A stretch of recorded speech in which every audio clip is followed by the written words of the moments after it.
Welcome to Choose Views with Richard Chew.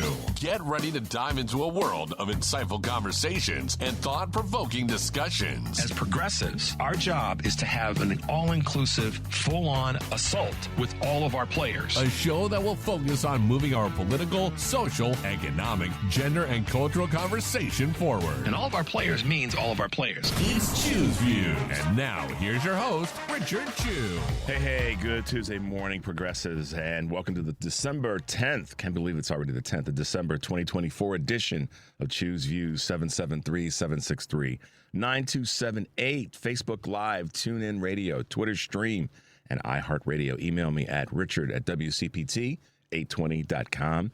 Catch all of our shows by subscribing to our WCPT podcast on Apple Podcast or Spotify. That's where you can get Choose Views, the long version and the short versions, and all the other interviews that we've done. Joan Esposito, live, local and progressive, Driving It Home with Patty Vasquez, and The Big Picture with Edwin Eisendrath, as well as Out Chicago and our other shows and interviews. Check out our Heartland Signal digital platform by going to heartlandsignal.com. That's where the stuff is, guys, the good stuff. Make your way over there, find what you want to read, videos that you can watch, previous shows and interviews, and of course share with folks that you hang out with and that you feel need to be kept up to speed on what's happening.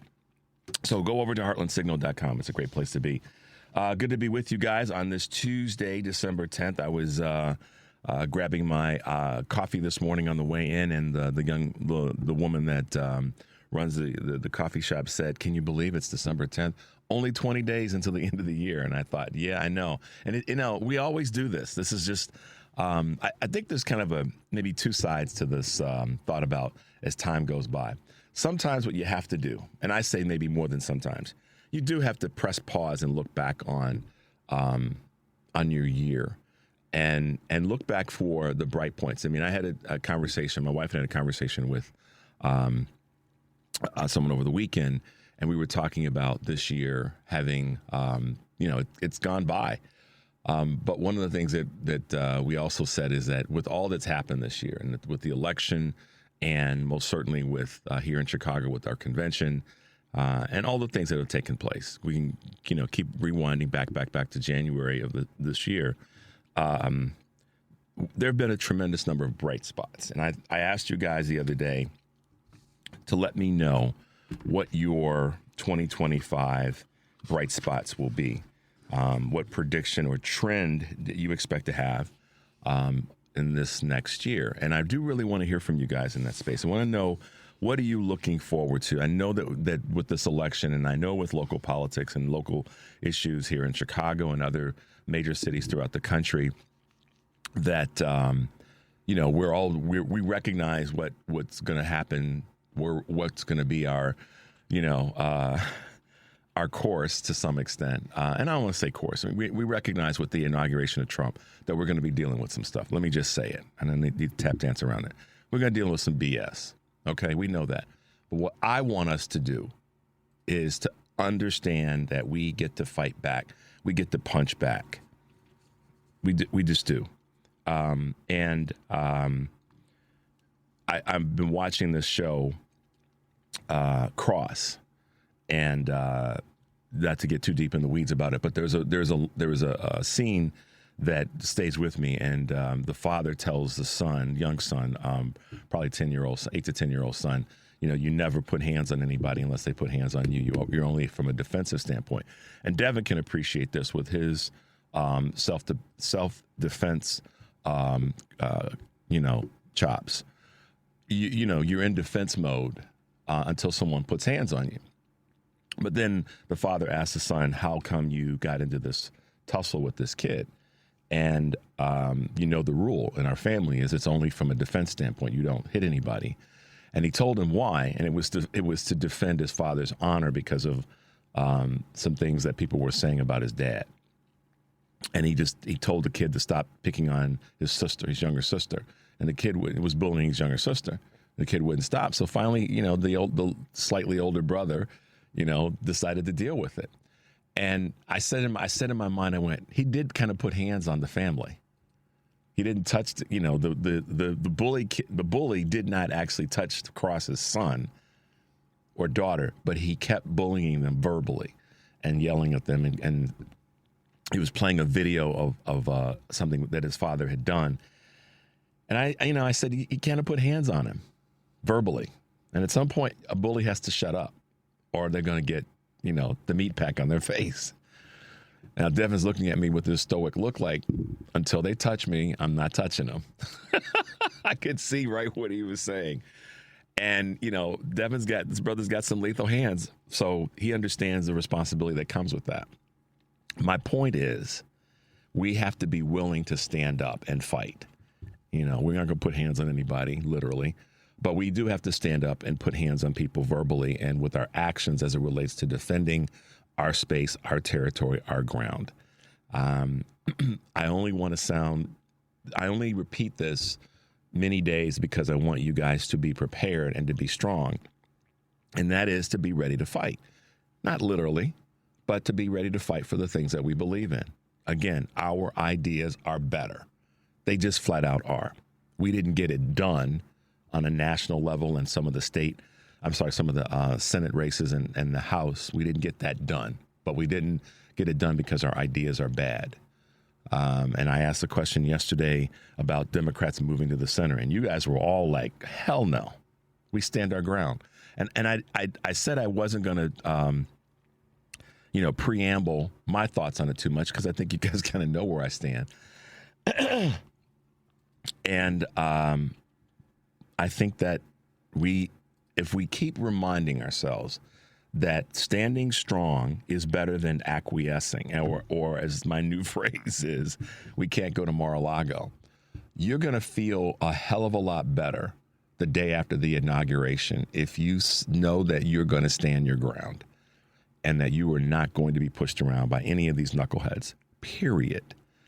So I want you guys to think about that every day. When you get up in the morning and you have your morning, whatever ritual you do when you get up and get going, make part of that be a statement to yourself, that look in the mirror that says, I am not going to back down. I am going to stand my ground.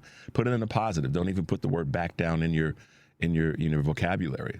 Change it to the positive. I am going to stand my ground. I'm going to stand up for our ideas, and I'm going to stand up for our principles.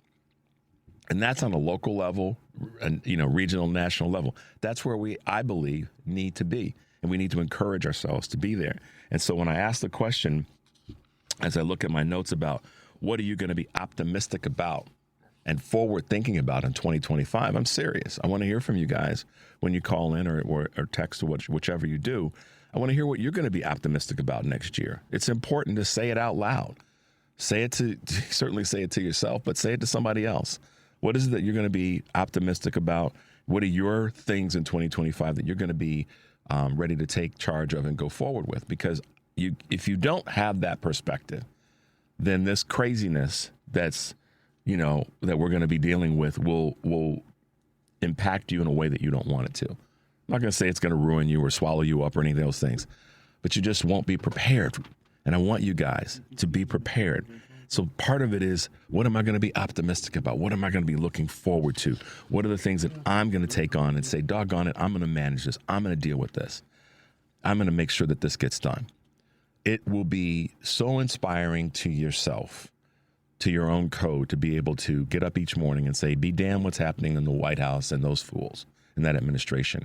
I got a little project here in my local community that I'm looking forward to being a part of, and that project will help other people who might be struggling more than I am. And that's the essence of when we hear the conversation around do something for others and you do something great for yourself. That's the essence of it, guys. So please, please, please do me the favor. I'm asking you to do me a favor. And that is to ask yourself, what is it that I'm going to be optimistic about? It doesn't have to be one thing or a singular thing. But to be thinking about what it is, it might be 5 things. But what are those 5 things? And write them out if you need to. Put them on a piece of paper. And they don't all have to be quote unquote political things, but there's probably a couple in there that will stout you up. And put a little additional excitement about the next year in your, kind of in your world. So I think if you take that perspective, then this upcoming year will be one where you don't have to feel like you are being, taken down this path. That's not one that you really want to go down. So as we start off this show, today's show, I just wanted to say that to you guys as I was, kind of putting my notes together. I thought, okay, we got to get back to a question that I asked last week, and that is, what's happening for you next year? What are you going to be optimistic about? Before we go to the break, I do want to give a couple of shout-outs. And shout-out's not really the right word, just acknowledge us. We lost Nikki Giovanni, author, poet, historian, civil rights activist, 81 years of age. And if you don't know who she is, that's okay. But don't let the day settle before you Google who Nikki Giovanni was and what she represented. What a great woman, and someone that I would probably guess that if you are anything close to being a progressive liberal Democrat, her work impacted your life. You may not know it directly, but indirectly, this acclaimed poet and activist and leader in some way probably touched your life. So Google her, look up Nikki Giovanni, and then maybe you could download some of her work. Maybe you can purchase some of her work and find out what this outstanding literary woman did in her career and how she impacted so many lives, probably yours. All right, guys, quick break. The number is 773-763-9278. We will be right back.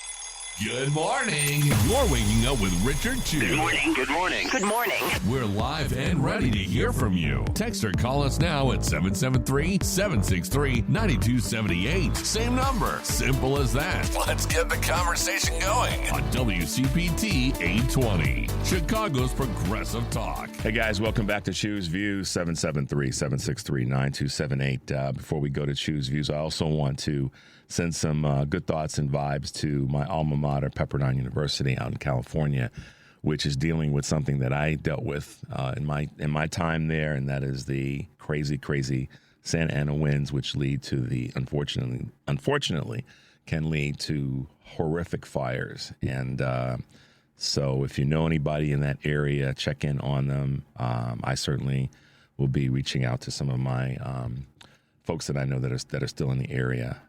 So the fire kind of jumped the canyon, and also from what I read earlier this morning, jumped Pacific Coast Highway. So it's not a pleasant situation, but vibes as best we can send out to my alma mater, and hopes that the city officials and the respective fire departments can do what they can, and Mother Nature kind of takes a deep breath. With those winds, because they can shift in such a quick quick way, and be horrific in the damage that they can do. So send in some love to my alma mater, Pepperdine University, and the folks in the greater Malibu area in California. So, all right, Devin, let's talk a little bit about what's happening over at Choose Views News here on the 10th of December, 2024. Numbers to watch this week. Inflation returns to center stage when the Labor Department releases a key gauge, the last major piece of economic data to arrive before the Federal Reserve sets interest rates on December 18th, which is next Wednesday. That's right. A consumer price index is forecast to have risen 2.7% last month, up from a year earlier, slightly from 2.6 in October. Excluding volatile items such as food, the index is seen as at an annual 3.3 in November, unchanged from the prior month. Here's some things to look out for. Again, tomorrow, the Bureau of Labor Statistics will release the monthly consumer price index for November, measuring inflation on the price of goods and services. Thursday, the Bureau of Labor Statistics will release the producer price index for November. The gauge measures the change over time in the prices charged by domestic producers for their output. And the Labor Department will release initial jobless claims for the previous week. That report tracks the number of people filing for unemployment benefits. So those are some numbers to watch as we try to get to you every week. And of course, being that it's holiday season, retailers are bracing for holiday sales, but also holiday returns. Returns in 2024 are projected to account for 17% of all sales, totaling $890 billion, up from 15% in 2023, according to the National Federation and Happy Returns, National Retail Federation, I should say, and Happy Returns. The increase is driven by online shopping, with many consumers buying multiple sizes or colors to try on at home and returning what doesn't fit. Now that's interesting. I guess that kind of makes sense. If you're going to go to a store and try on a couple different items, you're not going to buy them all. You're going to buy maybe one or two. But I didn't even thought about it that way. Multiple sizes and colors, and then returning the ones that don't fit. All right, or that don't work. This behavior, along with wardrobing or wearing and then returning, is straining retailers' logistics and sustainability efforts. In response, many are tightening return policies by exploring buyback or resale programs. End of the Eras Tour. Taylor Swift closes a $2 billion tour. The places visited by Taylor Swift on her record-smashing Eras Tour will remember it all too well. The billions spent on food, hotels, friendship bracelets, all the components of Swiftonomics. The global tour, which concluded Sunday night in Vancouver, grossed more than $2 billion. Swiss company told the New York Times. At least double any other concert tour. It's also been a major driver of hospitality spending and post-pandemic recovery in the tourism industry. And you guys may have seen she donated somewhere or contributed somewhere in the range of $197 million in bonuses to all the component people, all the partnering people that were part of her tour. Bonuses. She made sure that people got hooked up. So a good on Taylor Swift and her crew. Soto, this is a baseball story, lands a big deal. Devin heard about this already. A 15-year, $765 million contract with the New York Mets this over the weekend. Biggest contract ever in professional sports. And a lot of people out there are going, what the heck are we talking about? But the deal surpasses the deal with the Los Angeles Dodgers, Ohtani's deal, Lionel Messi's with Barcelona, and Patrick Mahomes with the Kansas City Chiefs. So there you go. Apple and Sony are eyeing a gaming partnership in a move that could change gaming on the Vision Pro. Apple is looking to partner with Sony to supply PlayStation VR hand controllers. According to Bloomberg, Apple has sold fewer than 500,000 mixed reality headsets since they hit stores in February of this year, and they've struggled to attract gamers. So we'll see where that one goes. And then NVIDIA, staying in the technology space, faces new scrutiny in China. China is putting pressure on NVIDIA. State regulators have opened an anti-monopoly probe into the California-based chip maker, the Chinese government said yesterday. The investigation centers on NVIDIA's acquisition of Mellanox, a supplier of computer networking products, which was announced back in 2019. So they're bringing the hammer down, it seems like. Big banks are about to snap up tech grads. When it comes to talent, big tech may have slowed hiring, but big banks are stepping in to take its place by promoting their work in artificial intelligence and machine learning. Firms such as JP Chase, Morgan Stanley have begun to draw crowds of recent tech grads to their recruiting events. Cornell University, for example, has seen the proportion of computer science students going into financial services grow by 22% last year from 16% in 2022. So the techies are going into banking. All right, well, we'll see how that impacts the net result in the banking industry. But at least if folks are getting employed coming out of college, I can get behind that. So, all right, guys, as always, the number is 773-763-9278. Going back to one of my earlier questions, and that is, what are you guys putting out there as part of your plan to being optimistic and forward thinking in 2025? Love to hear what you are sitting back and saying, okay, I'm not going to just sit back and be, in perpetual worry mode. I'm going to do something. I'm going to be active. I'm going to be excited about something.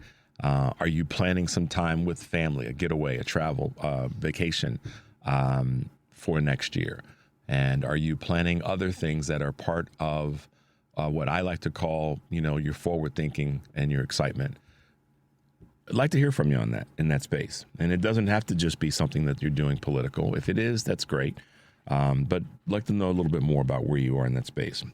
And then another question that came to mind with the loss of Nikki Giovanni last night is that, we all have transitioned and are in a different place on the scale of where we get our information. We know that. Some of us are highly locked into social media. Some of us stream programming. Some of us, we read and write. But given that Nikki Giovanni was such a prolific writer, poet, and author, I'm curious from you guys if you have a favorite author or poet or writer on any level of whatever type of material it might be. I'm just curious. I'm curious about what people are reading, because we do watch a lot on television. We have so many options.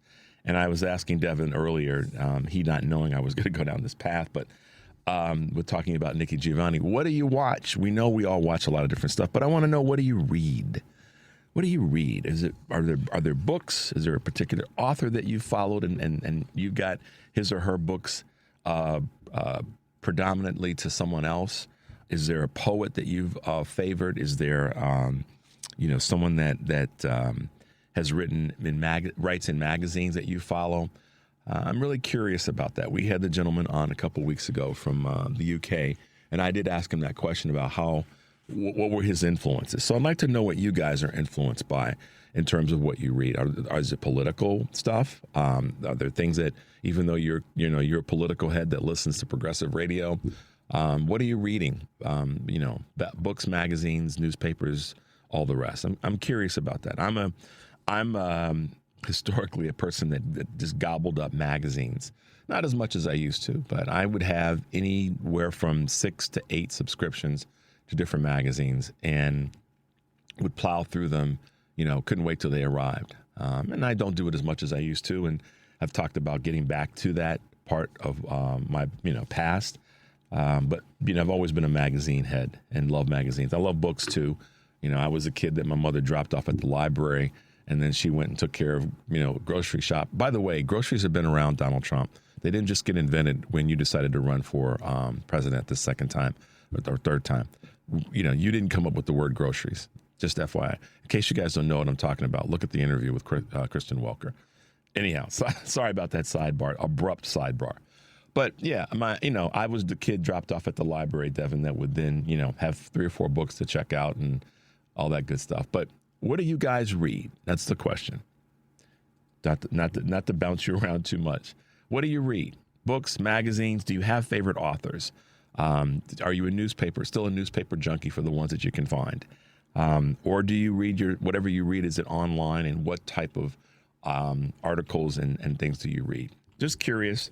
Our way of giving a little bit of love and shout out to Nikki Giovanni and her impact. And also in that question, in terms of what do you read, how has the things that you've read been things that you could then share with other people and impact other people past just your reading, whatever it may have been. Members of my family are oftentimes wants to share books. Someone have read a book and they'll pass it on to another sibling. So let me know, what do you read? What have you liked to read over the years? And some of you are probably chronologically old enough to have been a newspaper junkie or a magazine junkie over the years. So I'd like to hear a little bit about that this morning as we tip our hat to the late Nikki Giovanni. And when we come back from this break, I'm going to talk a little bit about some of the things that are happening in the world in which we live, guys. So we'll take a quick break. The number is 773-763-9278. We'll be right back. You're listening to Choose Views with Richard Chew on WCPT 820, Chicago's Progressive Talk. Hey, guys, welcome back to Choose Views, 773-763-9278. So it was sent to me this morning, and I want to make sure I kind of do this the right way. Today is a day to definitely publish, Biden publish the Equal Rights Amendment. Tell President Biden to publish the Equal Rights Amendment. And I'm sure that when we have our guest on from ERA this morning, we will talk about that. So I don't want to get too far ahead. But yes, President Biden, we call on you to immediately direct the publication of the Equal Rights Amendment, ERA, as a 28th Amendment to the U.S. Constitution. And it's an opportunity for all of us to send President Biden these postcards, send physical postcards to acknowledge that. So make sure you guys, you Google that. If you email me, I will send you the link so that you can have that link to do the work. And this is something that we want to most definitely lean into with both shoulders. Equal rights is a human right conversation. It's not only gender-based. It's not cultural-based. It's not economic-based. It is a human rights conversation. So I want to make sure that we as a society are doing what we can in that space. So a quick shout-out to our good friend Karen Byrne from True Blue Politics for reminding podcast for reminding us of that. And I'll get the link to you guys if you send me an email. And when we have our guest on at 7 o'clock, we'll be able to talk about that in more depth. So as we're getting there, and later today, you want to make sure you're tuning in to Joan Esposito, because she will be taking your calls and talking to William Campbell, host of Here's Now, Ireland's political, social, and current affairs podcast. Ben Tableau, that's a tough one to say, senior fellow at the Foundation for Defense of Democracies, and, of course, our own Heartland Signal's Rich Eberwine with 3 stories you might have missed from our digital newsroom. Live, local, and progressive. Of course, that's Joan Esposito. Weekdays, 2 to 5, Central Time here on WCPT and Heartland Signal. And she's back tonight, 5 to 7. Patty Vasquez will be driving you home with WHBY Out of the Box host Ben Caminos. I always get that wrong. And Barbara Walter, professor of international affairs at the School of Global Policy and Strategy at the University of California, San Diego. She's the author of How Civil Wars Start. That's Driving It Home with Patty Vasquez today and weekdays, 5 to 7 p.m. here on WCPT 820. Make your way over to the podcast. As I said, we've got 2 of them, full episodes and Choose Views featured interviews. You can reach those or subscribe to one or both. The podcast is available on Spotify, Apple Podcasts, iHeartRadio, YouTube, Amazon, and TuneIn. Just search for Choose Views with Richard Chu or get the links by visiting heartlandsignal.com/choose-views. So check out my colleagues. Most definitely stay tuned in for the Stephanie Miller Show and the Tom Hartman Show, Joan and Patty following this afternoon. Stay tuned. Do that. All right. Those questions that I presented to you guys earlier they're meaningful, and I'm curious what you guys do in that space. Meaning that what am I curious about? What your 2025 is going to look like, and what your own personal directive is going to be. And then also, I'm curious about who might be your favorite poet, your favorite writer, your favorite author, and if you're a magazine. Or were a magazine head or a newspaper head, curious to find out a little bit about what you've read over the years and what's kept you, plugged in. So it's so much now, and so much today is digital or online. Just curious as to where you were in that space. The police did apprehend Devin. The police did. Let me restructure that sentence. Devin, the police did apprehend the person of interest in the United Healthcare CEO's killing. So that's a good thing. Hopefully they've got the right person and they don't spend a lot of time and resources trying to figure out if they have the right person. So we'll keep our fingers crossed in that space. They can move forward with that in the most appropriate way. Some other things that are happening that you guys have probably heard about that might make you laugh. I don't know if it'll make you laugh, but it'll certainly, I don't know. It'll do something to you, and that's Laura Trump is deciding to leave the head as the RNC chair, or leaving the head of the co-chairing of the RNC with a bid to become U.S. Senator in Florida. And then I think she's going to try to lean into the Marco Rubio seat, which will just be a further disaster for that seat in Florida. So, and I think that if Marco Rubio gets appointed and makes it to Secretary of State, I think that's the position that Trump wants to put him in. Then I believe the rules in Florida allow for the governor, not unlike many other states, so I'm not picking on Florida in this space, to appoint the person to fill that seat. So we'll see what happens there. But that'll be a laugh to see her as a U.S. Senator. And I can't wait to hear the people on the right, starting with Meghan McCain and her whole Nepo conversation. Laura Trump is definitely not qualified to be a U.S. Senator, but because of the name nepotism, she probably may end up in that seat. So there you go, people. There you go. So Florida, that's on you. That's not on anybody else. You got to deal with that. But hey, that may be what your interests are. We'll find out. So there you go. All right, guys, with all that's going on, one of the things that I definitely can't leave out is the strength. When I talk about how much our people need to step up and how we as individuals have to do the same, I can't leave out some great clips that we have from some really great people in the on the left. And we're going to start with one from Representative Jasmine Crockett, who definitely brought to light the good conversation around Republican spending. What do you think about Democrats saying, hey, yeah, look, we should be open-minded here and maybe work with these two individuals to slash wasteful government spending? Listen, I don't know what's happening. I mean, I do know that Jared did join this caucus. And a caucus is different from an actual committee. So I have no idea. You know, right now we don't have our committee assignments.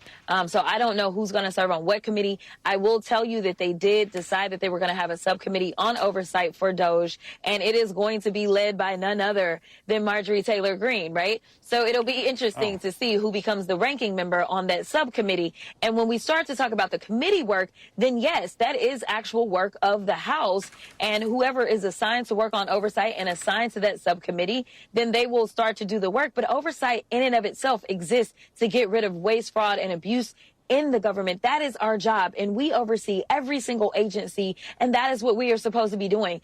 But what they are proposing right now from the likes of Ramaswamy, talking about getting rid of 70% of the workforce, well, let me tell you, everybody that has complained about how behind their passports were, or their Social Security checks being messed up, or their IRS checks not arriving on time, well, let me tell you, something is about to happen, and it doesn't sound like it's anything good if we are going to reduce the workforce instead of increasing it and giving them the resources that they need. And mind you, the people that claim that they were voting because they were feeling a way about the border and it being overrun, the border has been underfunded too. So I don't know how you're going to kick everybody out of this country like they are proposing to do while at the same time reducing the workforce.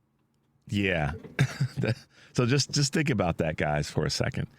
You know, this DOJ group, this DOJ, department, just the fact that they would try to create this is the hypocrisy of it.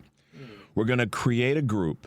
We're going to create a part of the government. We're going to set up a system that's going to cost money to run by two people who have benefited from policies that have been good for the country and their business interests, i.e. Vivek and Elon, and then they're going to start to cut or indirectly supervise the cutting of benefits that were benefits that they've actually taken advantage of.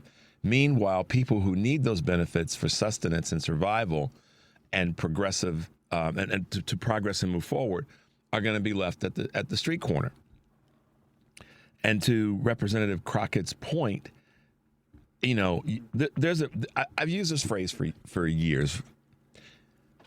You can cut, if you cut fat out of something, that's a good thing. And I'll just use this let me keep this on track, because I had two things that popped into my head from my notes, but I want to make sure I stay with what Representative Crockett was talking about.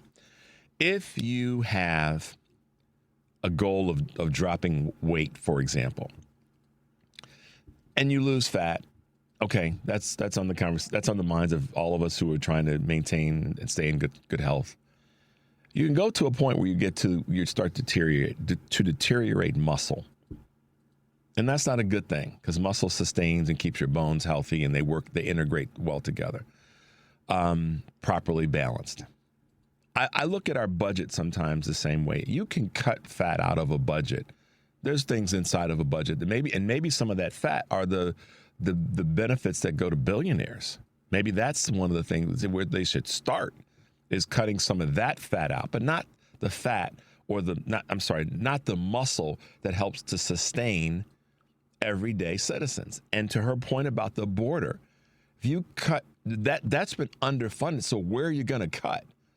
Maybe adjust, reposition some of the budget, but to cut an underfunded part of our federal budget is insane. And, I was asked this question on Sunday. What do I think about that as it relates to things here in Chicago and our budget and in the state of Illinois? The governor, the lieutenant governor, the county officials, the mayor of the city of Chicago have all have to deal with that in terms of not just cutting, but adjusting where the budget, what's in our budget and where those dollars and how those dollars are allocated. So cuts are sometimes necessary. And adjustments are always necessary to a budget if you have any concept of how to manage a budget, and your personal budget and otherwise. And in the space of politics, by all means, adjustments have to be made, but not adjustments that end up being cuts that cut into the muscle, that cut into the structure.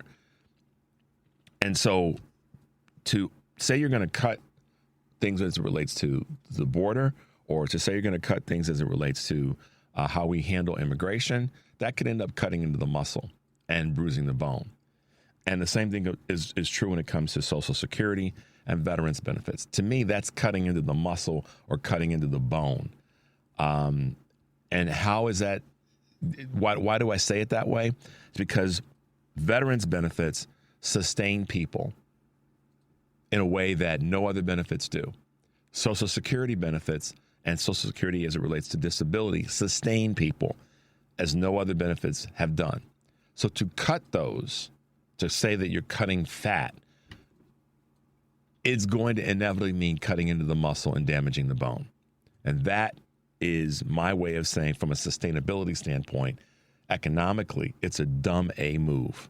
Reposition, redirect, but strengthen at the same time.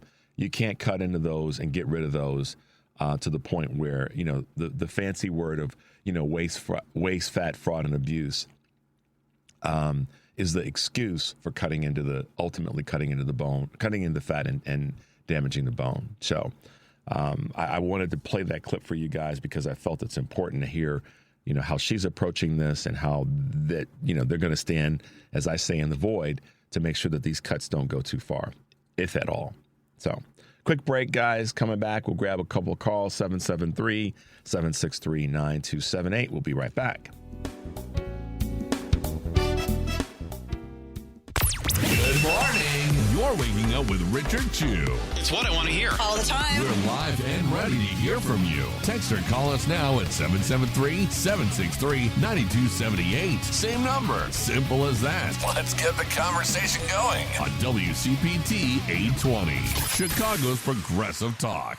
Hey, guys. Welcome back to Choose Views, 773-763-9278. I have another clip I want you guys to hear as we were kind of going into the commercial. I didn't want to drop this one on you beforehand, but to bring this one to you in terms of what I was speaking to with regard to veterans benefits and Social Security. Really good clip I think you guys should hear this morning. We're going to get to that one down. Oops, hold on, guys. The veterans benefits and Social Security Whoa. This is breaking news. Hegseth and Collins push for cutting veterans' health benefits, and all of a sudden, it's alarming servicemen and veterans groups. Yeah, it's kind of what we told you they would do. And it's kind of something they've been hinting at they would do. And now you guys are alarmed because they say, hey, we're going to cut veterans' benefits. We warned you, we told you, and now look. Guess who they're coming after first? Yeah, they're coming after you veterans because you veterans just have it way too easy. Yeah, according to Republicans, veterans have, veterans disability, oh, you guys get way too many benefits. Way too many benefits. And your health care, yeah, just way too expensive. So we're going to have to cut that too.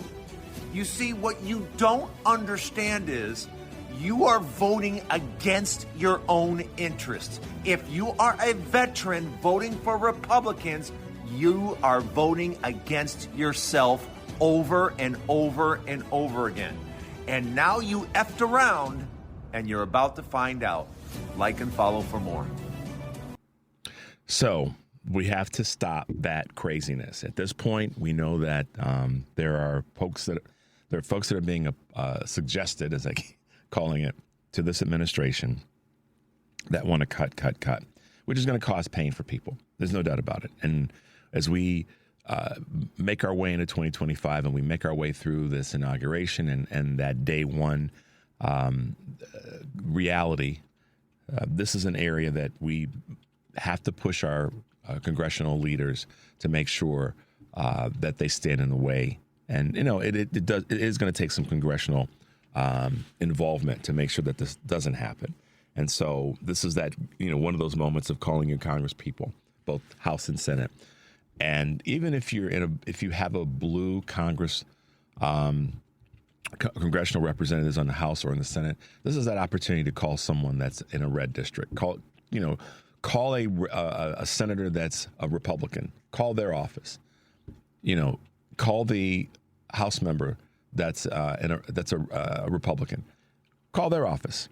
It's one thing to call your own in your own district, but call the ones in other districts. And I know sometimes there's that if you're not calling from the district, or if you're not a person represented by, and I think that's a bunch of malarkey that they do that because the decisions that people who are on committees make impact all people in the country, red or blue or in the middle.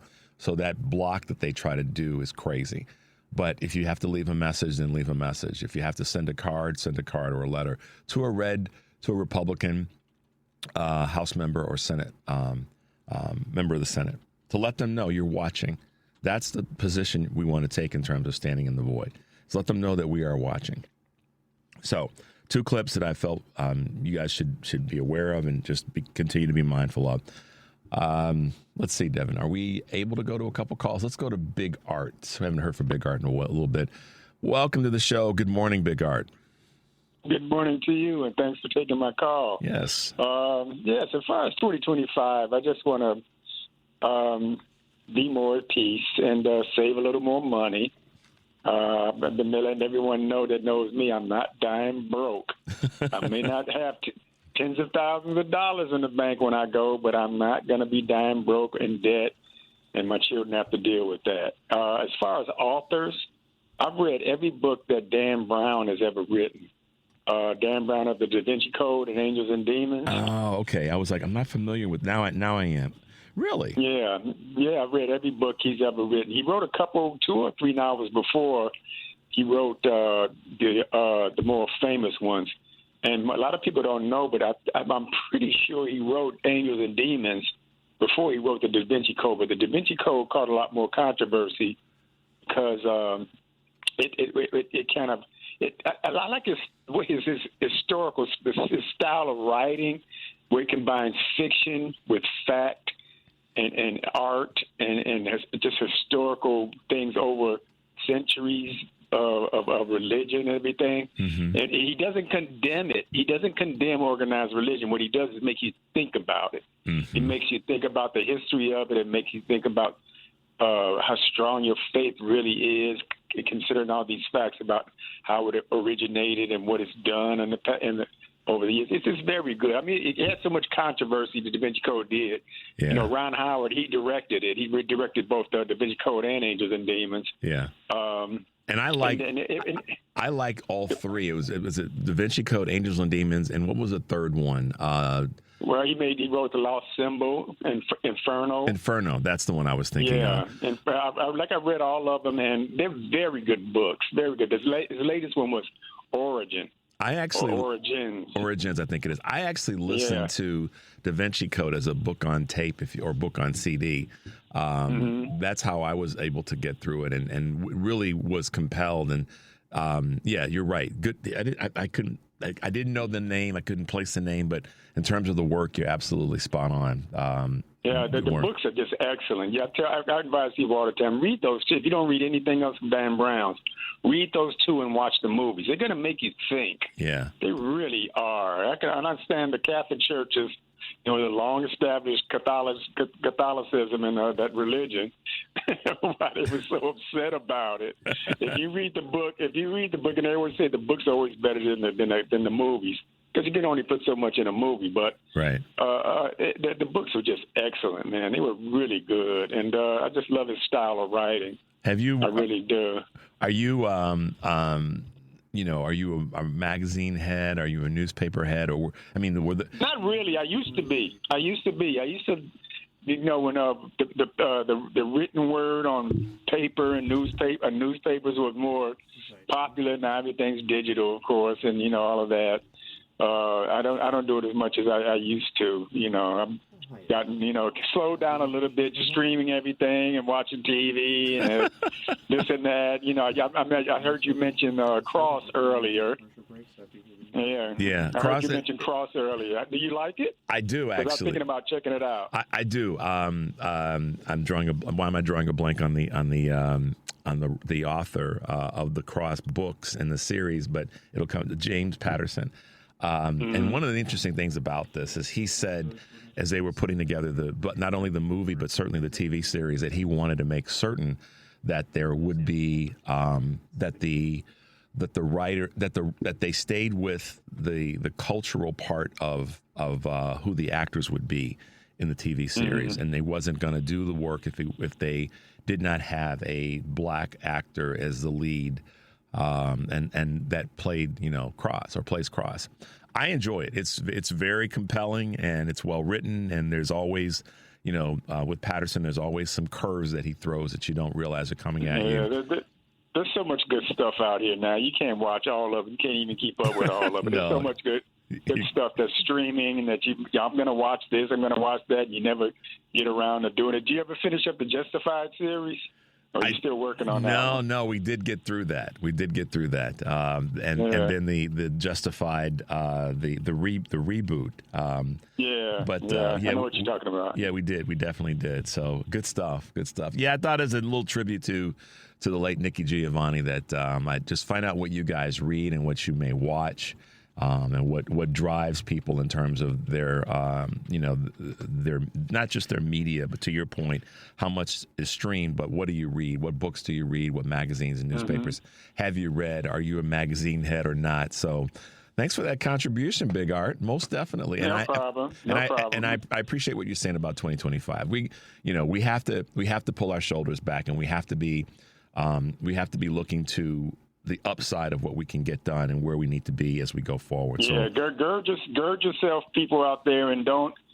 If you know your values are positive and decent, as opposed to what the Republicans are saying and doing, gird yourself. You don't have to come to the center. We got to keep the fight going. Because the fight benefits everyone.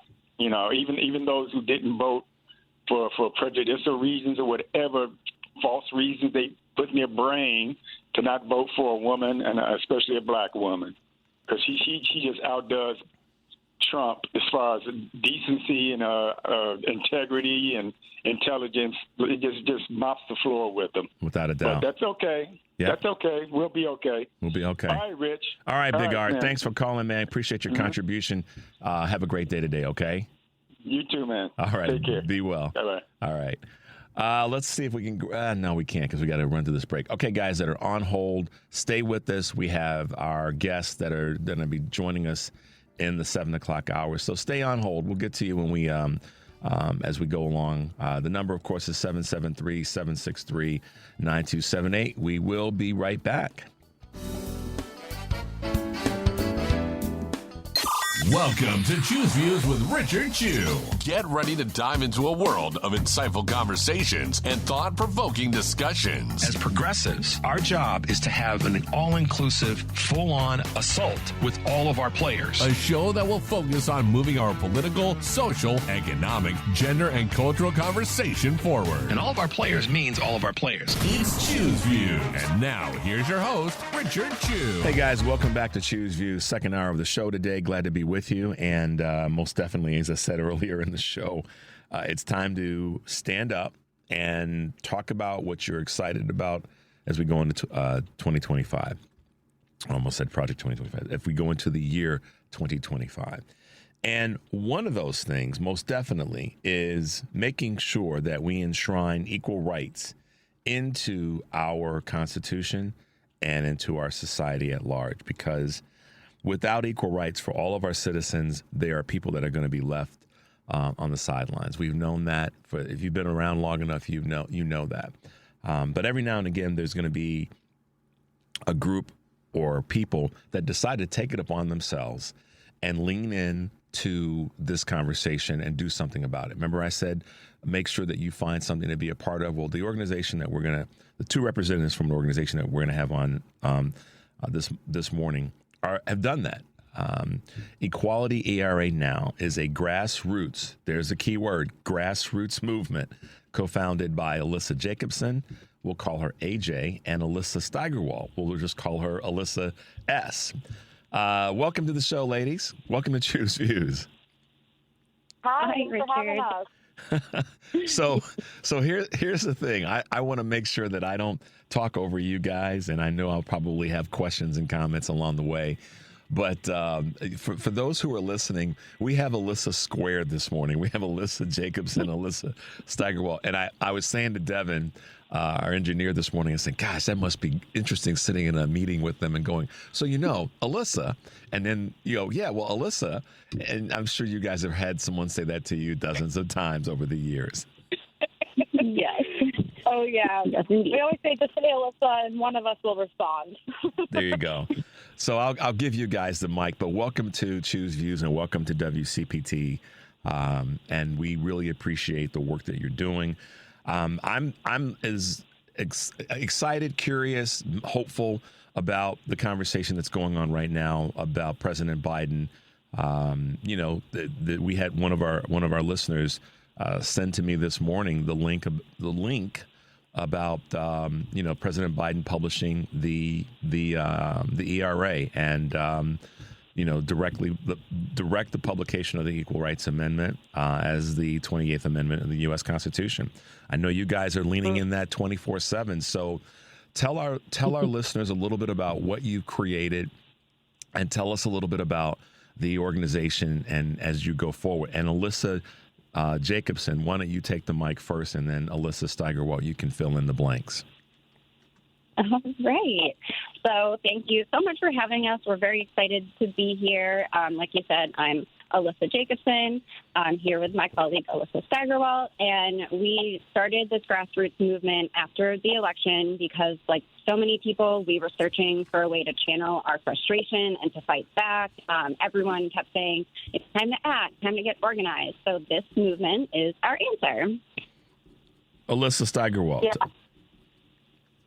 Yeah, and we actually, for anyone who is interested in getting involved with a grassroots movement and channeling that frustration, we meet weekly right now. We actually have a webinar tonight, one of our weekly public webinars, and that's a great place to just sort of get involved in this discussion and sort of figure out how you can take action. So we have that at 9 p.m. Eastern Time. And if you're on social, we're Equality Era Now on TikTok, Instagram, Facebook, and you can actually find the link to our webinar there in our bio, as well as everything else you need.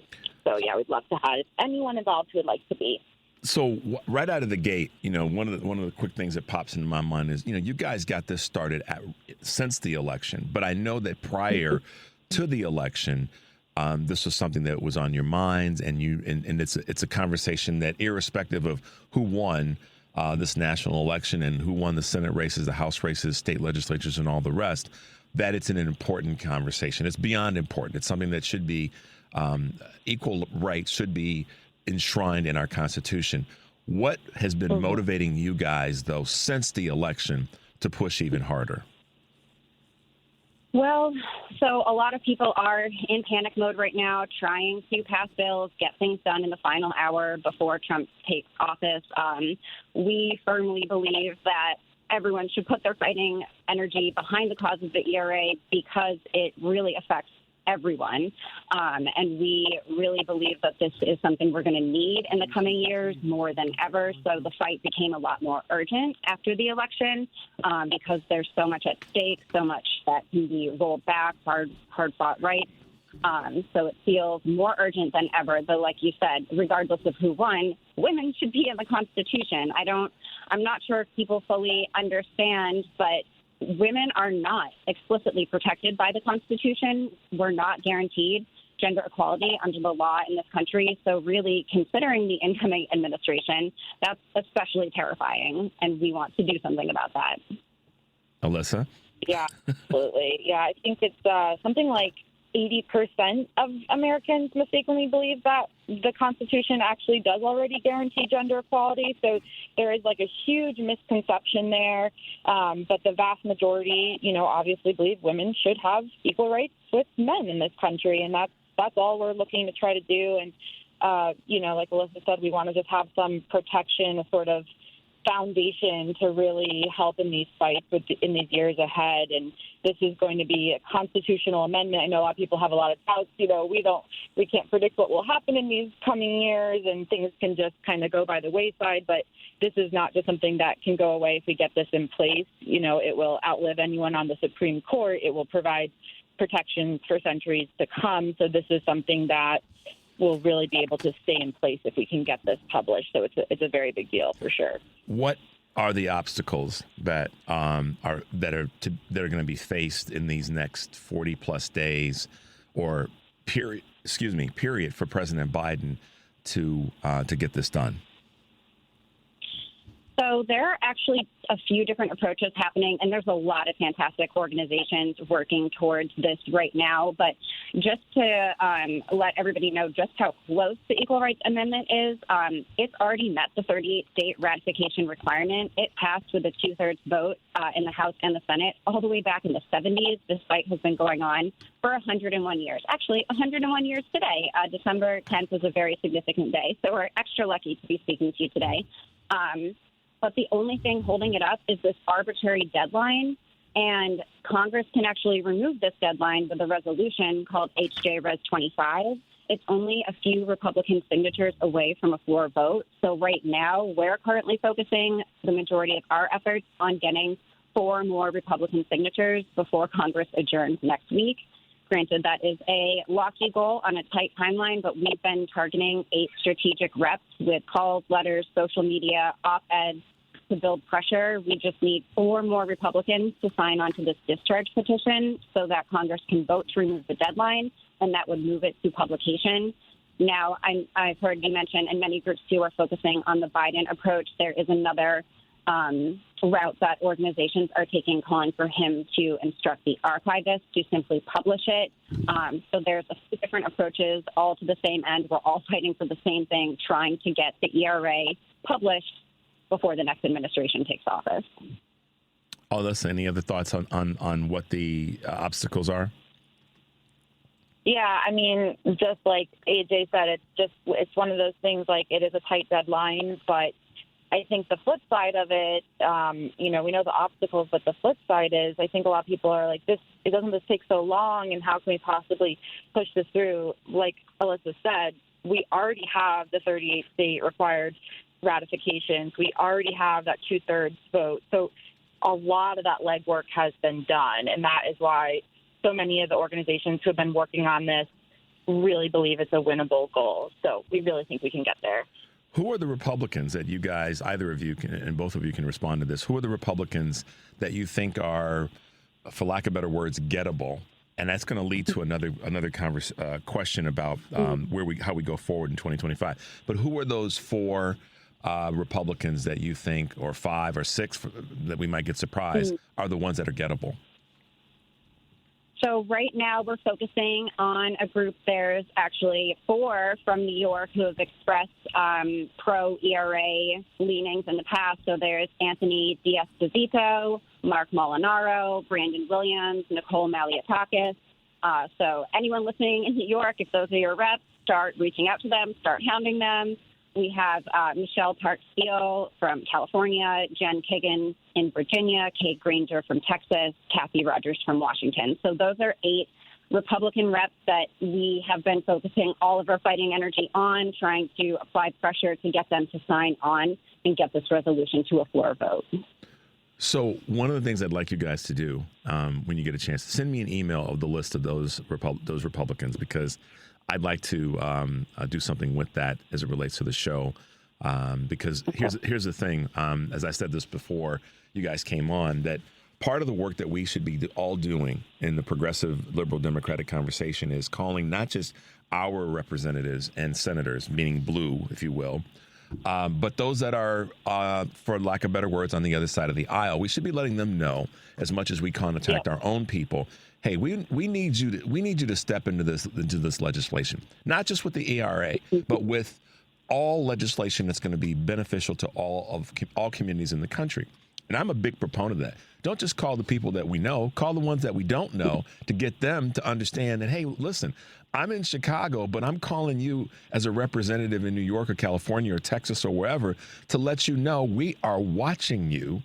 And y'all need to step up your game. And this is one of those opportunities, I think, for all of us to call those 8 representatives in the House to make sure that they understand, hey, we're watching you. What do you guys think about that? That is what our whole movement is. Yeah. No, totally. Yeah, that is what we're all about. And in our bio at our Poly or now on social, we have a link actually right to that toolkit, which is exactly what you're talking about, Richard. It is the phone numbers of those reps, their DC and their home office. It is their emails. It is their social handles. And there are scripts right in there for how you can contact them, just a simple copy paste or read this. And you're exactly right. We have to make our voices heard with them because they need to hear what their constituents want. And this is hugely popular. So, yeah, absolutely. Yeah, I mean, I think sometimes that we get caught up, and this is just understandable, of calling our representatives. And I've even said it myself, so I can take some of that responsibility to call our representatives, meaning the ones that are specific to a district that we're from or our state. I think that we as progressives have got to broaden that now and say, you know what, I'm going to call the other side as well, because it's probably unlikely that members of their constituencies aren't calling them to push them to do the things that are good, that are better for the good of the entire country. So one of our superpowers going forward, and you guys seem to have already created some of this, is for us as Democrats to call Republicans and say, hey, wait a minute, you need to do better, because they're not used to that. They're used to getting the glad hand calls from their constituents. So I'd love to get that link. I know you guys will send me a trove of stuff, because I'm going to definitely repurpose that and get that out to our listeners and our followers.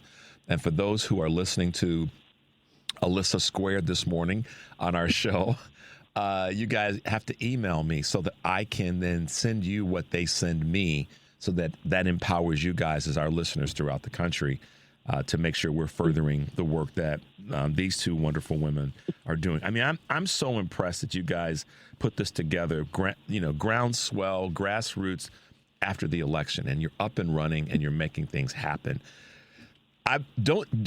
Is it good medicine for other folks to take on not similar issues, but other issues in a similar way and start something just like you guys have done?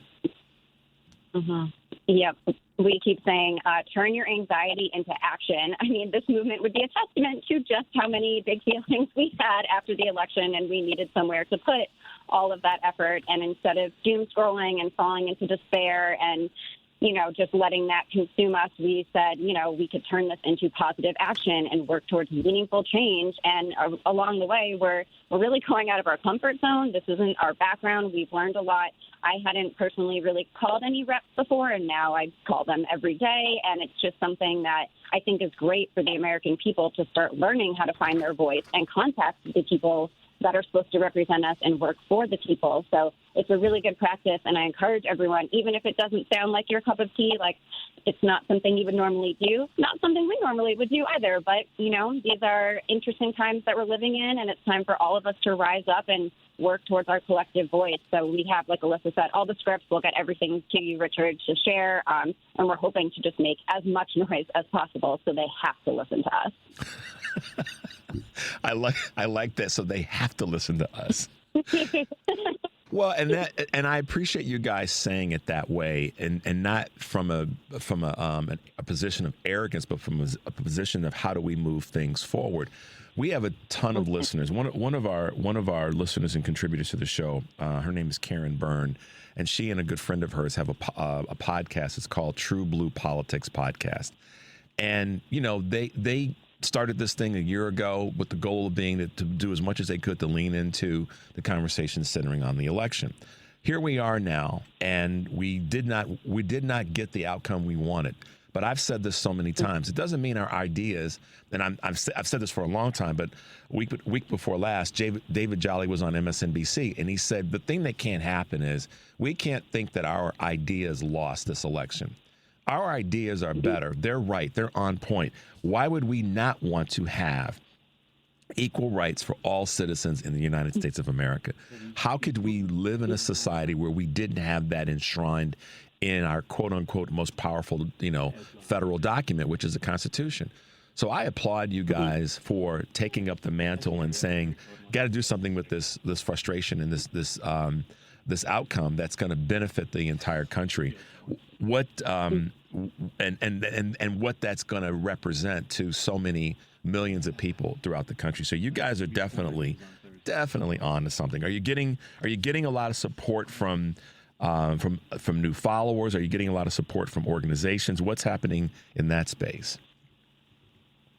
Yeah, we've had such great opportunities to connect and collaborate. There's so many wonderful groups that have been doing this for a long time. Like I said, the ERA has been a 101-year-long fight. So there are some really great, well-established groups, and they have been so helpful towards us. It's really been a wonderful opportunity to connect, share resources, pool ideas, and so the collaboration has been amazing. And then on the flip side, just getting new people to this movement is wonderful, seeing their energy and getting their fresh ideas. We kind of like to say that we're bringing in a fresh new energy to this fight that's been going on for a century, and we have a lovely mix of people who have been doing this for decades and people who just got started yesterday. So we're just trying to bridge the gap and bring everyone together, and it's been really powerful.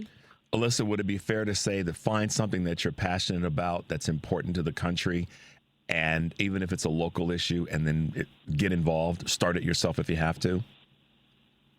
Yeah, absolutely. And, so much of this, too, is forming community, which we all need so much right now. And we hear that again and again every time we have a new team member join. They're like, I also just want to be amongst people in my community, whether, that's near or far, but just people who are like-minded and kind of understand what you're going through. So you're kind of accomplishing a lot at once. You're fighting the good fight and you're forming community. And we just think that's so important right now.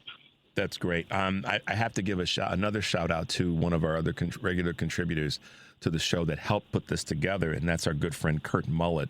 From Hoosier Blue 63 in little old central Indiana. I mean, you guys have seen, he's doing some serious work. And I don't know if you know this or not, but he's thrown his hat in the ring to be part of the leadership for the Democratic Party there in his town in central Indiana. But it's folks like that and folks like you that have said, doggone it, I'm just not going to sit idly by and not get involved. And that's where the good stuff is because then you find, to your point, both of you, community. All of a sudden, oh, wait a minute. Yeah, our ideas are better.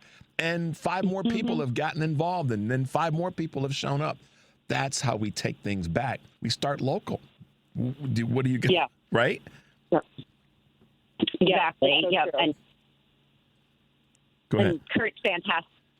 Coming across him, meeting people like Kurt has been a true highlight of this experience. So, yeah, we start locally and we build out. Now we have people from states all over the country adding their perspectives, and we're hoping to just keep on building on this momentum. Yeah, I'm excited about what you guys are doing, and I'm glad to be able to have you on the show this morning.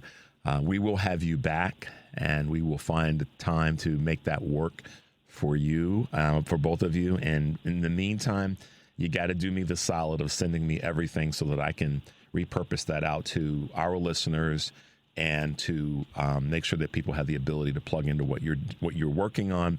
But also the really salient other part of this is making sure that people can take action in contacting the House of Representatives that are Republicans that that are leaning in the direction to help get this done. And I think that's going to be that strategy is going to be critically important, not just for this legislation, but for other things that we need to stand in the void and protect the country from having to deal with. So I'm excited about what you're doing, and I'm thankful that you guys were able to be with us this morning. And give a quick how people can find you, websites, socials, and all of that before we let you go. Yeah, so Equality Era Now on TikTok, Instagram, and Facebook. That is going to be the best way to find us. That's the same handle on all of those. And then our bio on all the socials will have the link to everything you need. So you can get everything from there. Excellent, excellent. Well, guys, we've had Alyssa Steigerwalt and Alyssa Jacobson with us this morning, and I'm so excited that you guys are able to be a part of our show and help other listeners and followers get plugged into the work that you're doing. I will definitely be repurposing everything you send me, and we look forward to having you back in the near future. Does that sound good? It sounds amazing. Thank you. All right, guys. Thank you so much. Thanks for having you both in, and thanks for doing the Alyssa Square dance with me this morning. You guys can use that, the Alyssa Square dance. There you go. You can take that and repurpose it all you want to. But thank you both for being with us this morning. We appreciate the hard work and you taking some time to chat to our listeners and followers. Thanks so much, Victor. All right, you guys have a great day. Stay safe, and we'll talk soon. Take care. All right, bye now.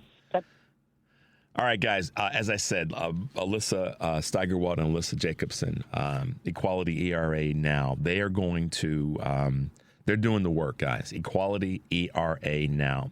I'm going to, once I receive their information, again, in a way that I can repurpose it back out, both in links and websites and all, I'll get that to you, and how you can follow them on social media. But also, one of the very powerful things that they talked about, and that is being able to reach out. That's why I wanted to know who those Congress people are that are Republicans, to be able to reach out to those and let them know, get this done. There's not a person in your district, whether you're in a Republican district, a Democratic district, that will not benefit from this legislation being passed. There are people that will be hurt if it's not. So you should not, as a Republican elected official, do anything other than make sure that you can get behind this legislation. So hopefully we can get those 4, 6, 8 to move in that correct direction. So I'll get that out to you guys. Email me at richard@wcpt820.com, and I will send you the links to the information that Alyssa provide to me. So we can do that work together. And this is that one of those moments where two young professionals, two young thinkers decided this is something we have to do with this energy, this frustration. Let's do something to make a difference and make a change. And they are doing it. And none of us can sleep on the other things that are out there for us to all do. So another shout out to my man, Kurt Mullet from Hoosier Blue 63, who will be with us tomorrow. And I'm certain we'll talk about this as well. But thanks to Kurt for his work in that space. And thanks to Alyssa Jacobson and Alyssa Steigerwalt. All right, guys, we're going to take a quick break. We'll come back. We'll grab some of your calls, 773-763-9278. We'll be right back. It's Choose Views with Richard Chew on WCPT 820, Chicago's Progressive Talk. Hey guys, welcome back to Choose Views, 773-763-9278. So great to have our guest on, Alyssa Jacobson and Alyssa Steigerwalt of the Equality ERA Now organization. They started grassroots. They put it together. So that says a lot that you guys should take to heart. You can do, any of us can do that same thing. And that's create an organization around an issue that's important. You saw yesterday, I kind of went through my list of reasons why, I think I told you that I was asked the question, would I consider, switching to the Republican Party? And I went through the list of the reasons in terms of topical issues right now that the Republicans have nothing of interest to me. And that's all I need. I can check all those boxes with the red X of no. Okay. From the border to religion to Social Security, immigration conversations, of course, women's rights, LGBTQ and trans rights. I mean, the list goes on. But those are some of the key ones. And by all means, the economy. They stink at the economy. They really do. So there's nothing that attracts me to that party. But I also said that the actions that we need to take to push back on where things like where mainstream media is dropping the ball. If anything, they're giving the ball to the other side, if you will, or giving the ball to the Republicans. We can push back.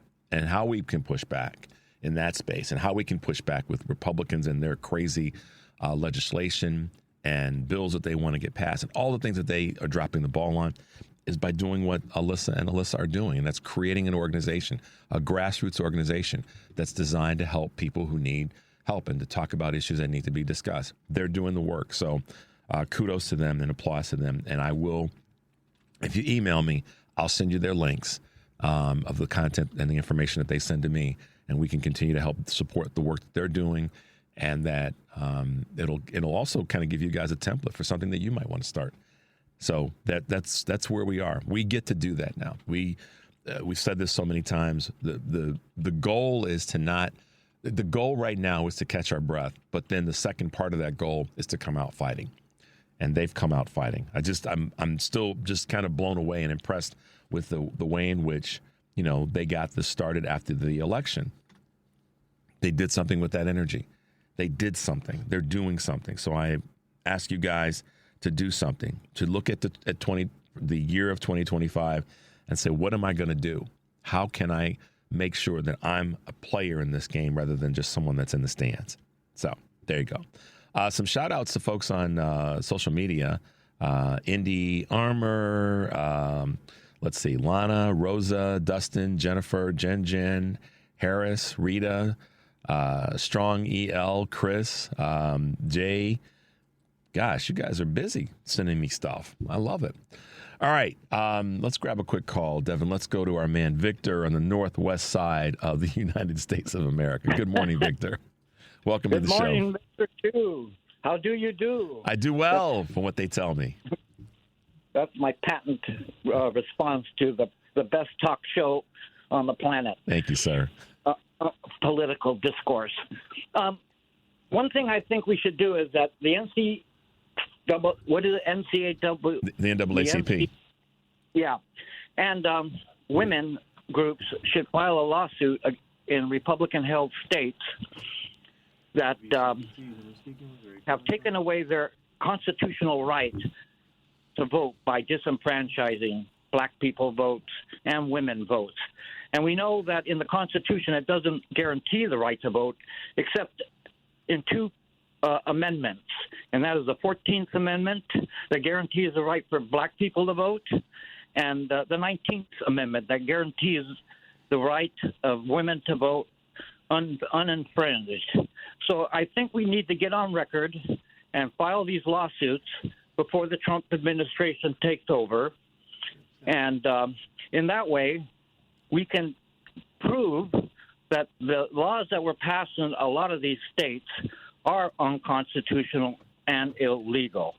And furthermore, I think the ERA from with your last guest, should contact Taylor Swift and ask for a $10 million donation, which she will gladly do to push forward. And she should.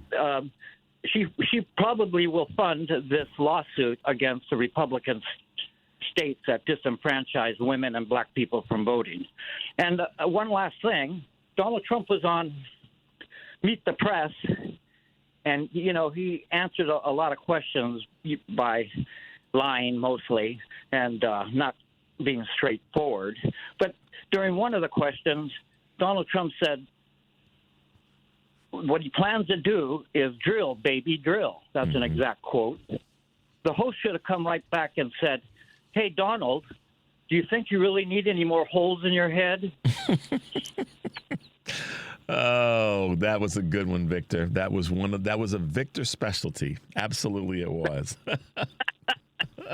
Well, hey, keep up the good work, and I hope the Democrats file that lawsuit, because we know that this election was really stolen in many, many ways, with the billionaires funding hundreds of millions and even billions of dollars with Elon Musk and yeah, I mean, he made a number of those big dollar folks made great investments in their return. Their goal was to get a return, which was access to our treasure as a country. And the irony of it, and I've said this before, Victor, the irony of it is two of the largest supporters of two of the people are two of the people that are immigrants to the United States of America, Musk and Thiel. And so the irony of all of this is a classic example of pulling the ladder up behind them. Two of the biggest supporters of this campaign and soon to be administration are people who were not even born in the United States of America that yet want to pull up the ladder, and not just in terms of the conversation around immigration, but in so many other programs that they were benefactors of to get their businesses started and to be able to go forward. And that, to me, is another element of supreme hypocrisy.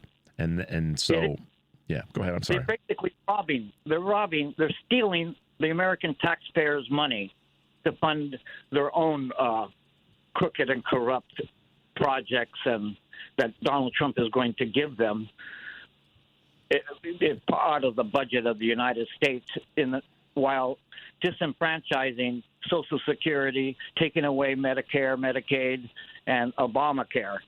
Trump said he was going to improve on Obamacare. Well, he's been saying this, the Republican Party has been saying this for 10 years, and they have yet to come up with a cheaper, better health care for the American people, that most countries around the world have free health care. It's amazing that no wonder people get so upset when their parents or their children die because they're not given adequate health care and not receiving the type of medical treatment that's necessary to keep them alive. This all for profit. Healthcare has become a for-profit business, and it should not be that. It should be a guaranteed right for everyone, and it is in most countries. Yeah. You can go to any country in the world, and if you're hospitalized or get sick, they don't charge you any money. I was in Italy and broke my ankle, and they never charged me a penny. Yeah. So there's so many people who've had that experience, or they know of that experience with someone else. And it is a tragedy. And listen, I'm not playing any games in the conversation about this United Healthcare executive being killed. And we know that that's another conversation that we can have. But so much of what's come out since that in this short period of time is just the absolutely horrible way that we know, but it doesn't get talked about enough, that these major insurance companies operate when it comes to paying claims. And that's, part of what went down, unfortunately. I'm not justifying it. Nobody get their undies in a bundle. I'm just saying that's part of the problem. So, yeah, people can't help with their emotions. And, Republicans in Congress try to take away health care, Medicare, Medicaid, and other programs that serve the American people. And these people suffer the consequences, and maybe a lot of folks will die. It's not surprising that even these congressmen could become targets of people who are just utterly, not only frustrated, but heartbroken that a family member had passed away because Medicare was taken away or Obamacare was taken away. Or, it's just incredible that these congressmen should watch their back, because we can see that the American people are not going to stand for it.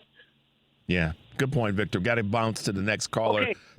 Thank you, Ciao, man. Mr. Two. Thank you, Victor. Have a great day. Be safe, brother. All right, let's see if we can head out to California since we're on the West Coast, and let's talk to John. Hey, John. Good morning and welcome to Choose Views. Yeah. Hey, Richard. I'm a 93-year-old guy. I've written hundreds of letters and made phone calls to Congress. One of the things you have to realize is that within the offices of these Congress people, they, I don't know whether, sometimes I suppose they just count the number of phone calls when there's a lot of them. But I think in general they are answered by somebody, not the congressman. And it's often an intern or somebody that's tasked with the job of listening and just putting a mark on a piece of paper for and against. But if you think about that letter screener, on the average, half of them would be women, young women probably, or even young men who are tasked with this job. Yeah. And if you make your letter or your phone call and direct it to that person and kind of get them to realize, even though it's a Republican Congress office, if you get that person to kind of take a personal interest in this. Everybody in the world has women in their life. Your mother, you got two grandmothers, and you probably, on average, you'll have a sister. And if you think about the fact that women do not have a constitutional right that you do as a man, I just think this angle, when you make the calls and you write the letters, keep in mind just how the inside of these offices work, the congressional offices. That's kind of my my pitch. Well, good. No, first of all, John, good point. And reminding folks to be mindful and be effective when you call or when you write, so that it gets to someone that's going to, hopefully, to John's point, know that they're probably impacted or indirectly 1 degree of separation with somebody that they care about in this conversation around equal rights. So, John, I applaud you for that. I also got to applaud you for something else, John. Devin and I looked at each other. Did you say you're 93 years old? Coming up on 94. Hot darn! I'm a Capricorn, and I always say we're obsessive and dull. But think about other Capricorns: Howard Hughes, Richard Nixon, Joseph Stalin, and then I always finish that off with, remember that there was another Capricorn. It was Jesus Christ. So I'm part of a long string of an interesting group. Well, John, I want to compliment you on your call, and you sound great, and I just, how you've lived a great life, I can tell, and I appreciate you taking some time to call us. You're an inspiration this morning to folks staying in the mix. Richard, every morning I listen on my Wi-Fi radio, and I applaud you for what you do. I'll let you go. Thanks, John. Have a great day. Have a great birthday. Bye. You bet. All right. Bye. Guys, we're going to take a quick break. I shout out to John again. How cool of it is for him to give us a call, and also shout out to my road dog Angie. If you're listening this morning, happy birthday, girl! Almost forgot to get that squeezed in. We're going to take a quick break. 773-763-9278. We'll be right back.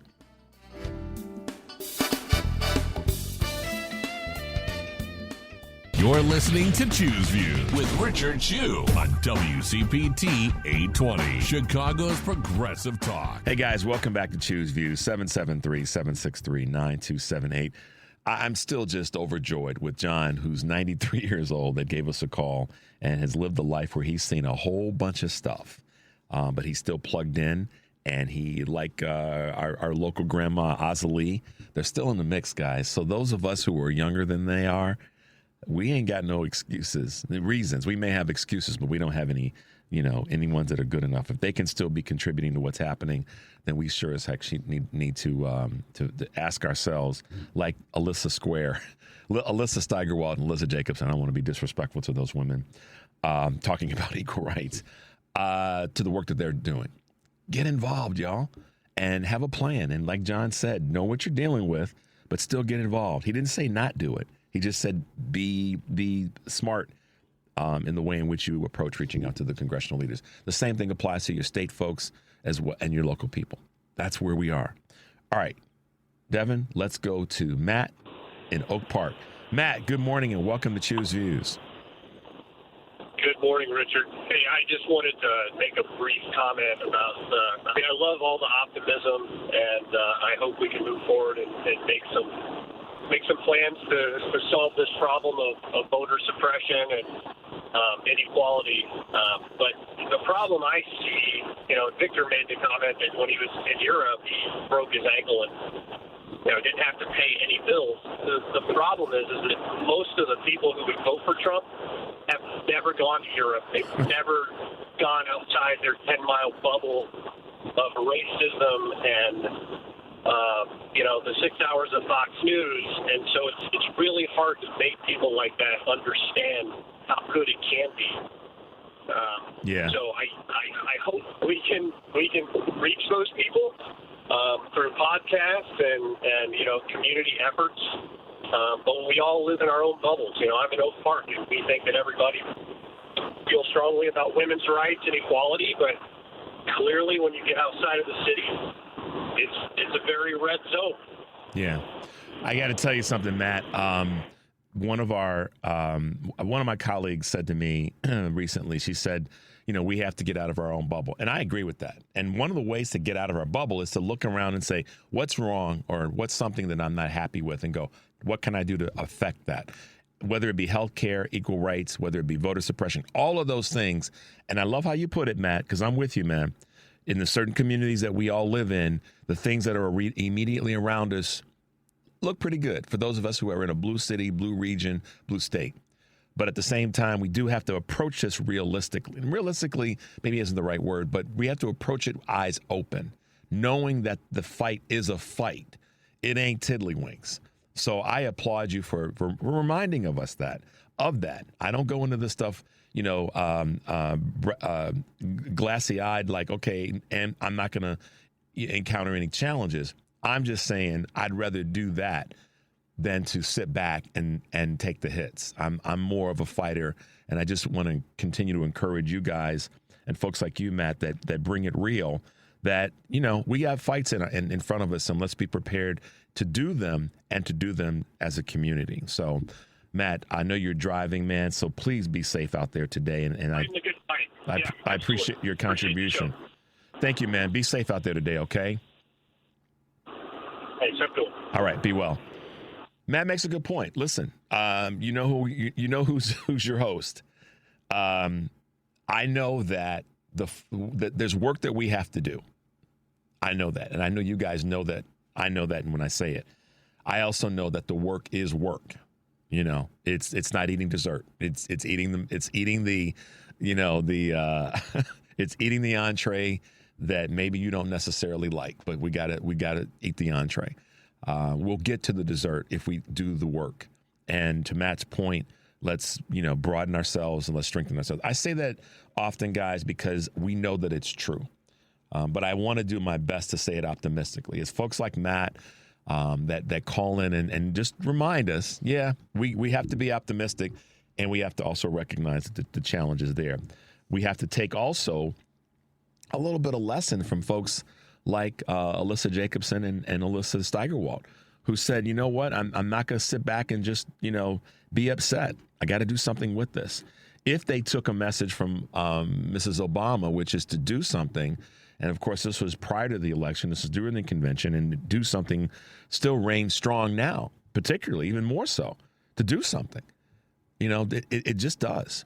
So I'm eyes open, encouraging everybody to be optimistic and to do something. That's really, where I'm coming from in this space. And I know that whether it be the ERA conversation, whether it be the southern border and immigration, whether it be benefits, Social Security, veterans benefits, that we have to be willing to do the work. And I go back to something I said earlier that I made a note of, and that is in this process, guys, right now, I think it's important that we kind of add to our arsenal, and that adding is contacting Republican members of the House of Representatives and the Senate, and let them know we are watching you, and we will put together the necessary energy to help get you voted out. That's it. That's got to be part of our approach as we go forward. Alyssa named 8 Republican members of the House of Representatives that are leaning in the direction, or certainly ones that are gettable, as I said in this conversation around ERA and the Constitution. Well, let's broaden that. I mean, why not?